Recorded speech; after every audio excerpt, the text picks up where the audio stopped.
Bonjour à tous et bienvenue sur Sensation. Julien Tézier, mon invité aujourd'hui pour le MAG. Bonjour Julien. Bonjour, bonjour. Alors aujourd'hui on va parler de golf, c'est une passion chez vous au point d'en avoir fait votre passion. D'où vient-elle justement cette passion? Elle vient de mon père qui m'a initié au golf il y a maintenant 20 ans. Donc sur 21, laisse faire le calcul, c'est que j'ai commencé très très jeune. Donc j'ai commencé, je n'ai fait que ça. Donc la passion vient en fait du fait que je n'étais pas si mauvais que ça. Donc le fait de jouer, d'avoir fait ça toute ma vie, tout petit, en famille. Donc la passion vient de là. Alors vous étiez bon justement, vous l'avez dit, actuellement vous êtes entraîneur au golf du Country Club de Paris. Vous êtes passé de joueur à prof. Pourquoi un tel changement? Alors pour des questions de pression, déjà, parce qu'il faut savoir que jouer au golf c'est beaucoup plus dur que de l'enseigner. On peut enseigner le golf sans savoir jouer. Par contre, on ne peut pas jouer au golf sans savoir jouer. Donc, c'est très, très compliqué de jouer. Il y a une pression à avoir. Alors qu'en tant que professeur, c'était beaucoup plus calme.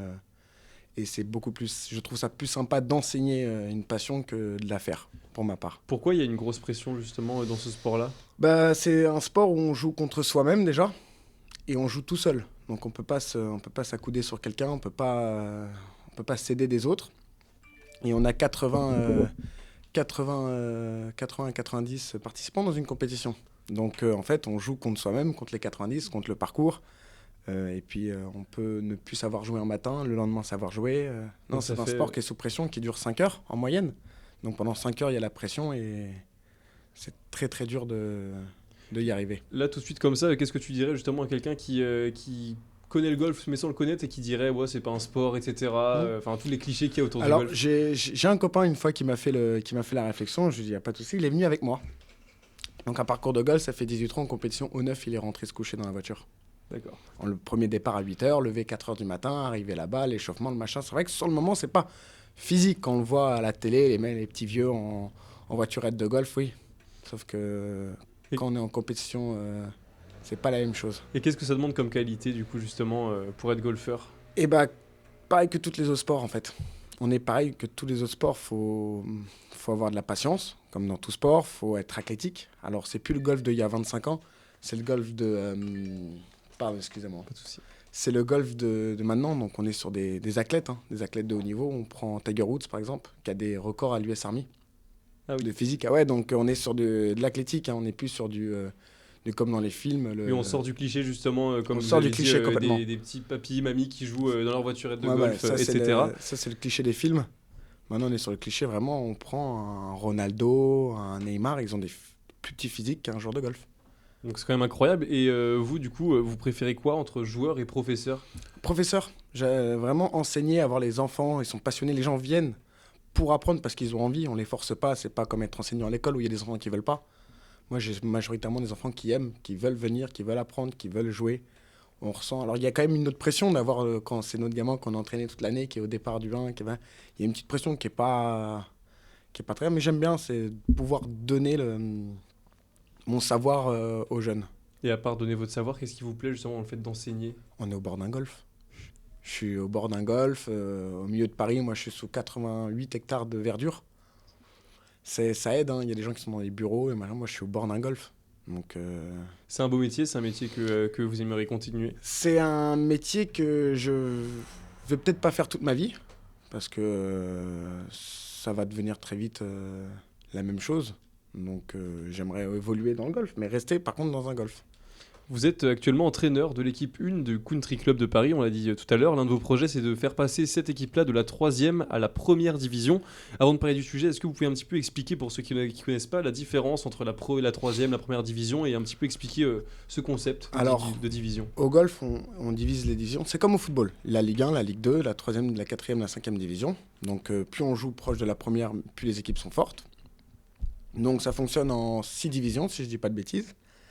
La première, ils jouent soit la gagne, soit la redescente. Soit pour être champion de France par équipe, ou pour redescendre en 2e. Donc après, il y a la 2e qui joue la montée ou la redescente, et la 3e qui joue pour rejouer en 2e ou descendre en 4e. Donc c'est pareil qu'au football, sauf que nous, ça dure une semaine, pas un an. Du coup, pour arriver à cet objectif, il faut d'abord, vous devez, avec votre équipe 1, passer par la deuxième division, si j'ai bien compris.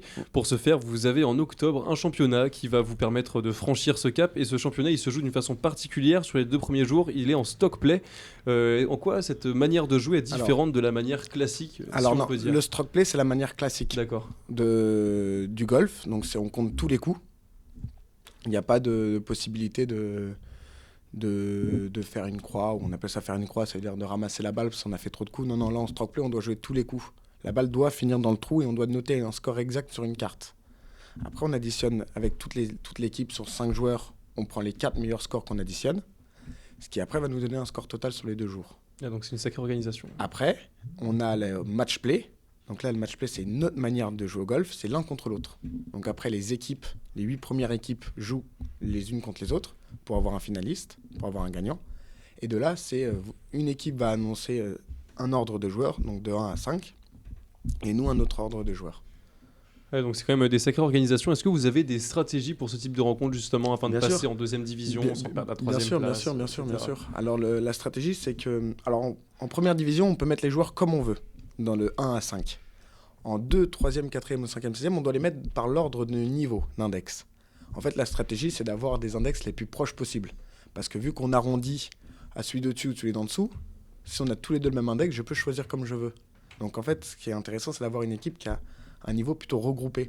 Pour pouvoir, après, moi, jouer sur si mon joueur, le meilleur, est censé partir en premier. Mais si les 3 meilleurs ont le même index, je peux faire jouer selon les horaires à laquelle ils veulent jouer, selon l'heure à laquelle il veut prendre le départ, s'il préfère le matin ou le plus tard l'après-midi. Non, il y a de la stratégie de jeu. S'il n'est pas trop fatigué, on peut pas, c'est juste pas en allonge. Et les joueurs ils jouent. ce championnat-là, il se déroulera où et quand, du coup, pour un auditeur qui pourrait s'y rendre? Il se dirige à Albi. À Albi, d'accord. Mais je pense qu'à cause du Covid, il sera fermé aux personnes extérieures. Après, on est sur un golf, donc un golf, c'est ouvert à tout le monde. Donc, je suis pas sûr qu'il y aura les forces de, affaire à suivre alors. de police sur le golf, mais voilà, on sera à Albi début octobre. D'accord, alors au niveau de votre équipe, justement, l'équipe 1, quels sont les profils des différents joueurs et est-ce qu'il y en a qui sortent peut-être du lot? Alors, oui, j'ai de tout. Mon plus jeune aurait 13 ans et mon plus vieux a 40 ans. Ah oui. Donc, vous voyez, le Delta, et ils ont appréciablement le même niveau, mais j'ai surtout un joueur qui s'appelle Hugo Le Goff, qui est un enfant encore, on est sur un enfant qui a 13 ans, qui est un des meilleurs joueurs français, même adulte. Donc je crois que si je ne dis pas dans le bêtise, il est dans le top 100 des meilleurs joueurs français, parce que ça se calcule en nombre de points, ça c'est pour la fédération. Et il vient de gagner les championnats de France hommes de golf. Donc ça se déroule en stroke play, puis après le stroke play, on joue en match play. Donc ça veut dire qu'il avait jusqu'en finale, il l'a gagné. Et donc il a un sacré potentiel. Pour revenir un peu à vous, vous avez pas mal de projets. L'un d'eux, c'est de reprendre le golf du country club. J'aimerais bien. Vous aimeriez bien. Votre mère est d'ailleurs la capitaine de l'équipe féminine et à son actif 3 ou 4, je sais plus précisément, titre de champion de France par équipe. C'est une affaire de famille, visiblement, le golf. Est-ce que c'est bien de partager cette passion-là, justement, avec sa famille? Alors, c'est bien, mais c'est dur. Parce que du coup, y a beaucoup de rivalité. Ma mère a 3 titres de champion de France dames par équipe. Elle est capitaine de l'équipe femme. Donc, comment vous dire, mon seul objectif, c'est d'avoir un de plus. Et elle, son seul objectif, c'est de ne pas me laisser avoir celui de plus ou d'en avoir plus que moi. Donc, ça fait une rivalité. Mais après, ce qui est bien, c'est qu'on sait de quoi on parle tous. À la maison, moi, ça m'est déjà arrivé. On est aux équipes. En tant que joueur, j'étais en tant que joueur, le coach ne savait pas quoi faire. Je pouvais appeler ma mère. Et voilà, comment tu aurais fait toi? Comment tu faisais toi? Comment tu as fait toi?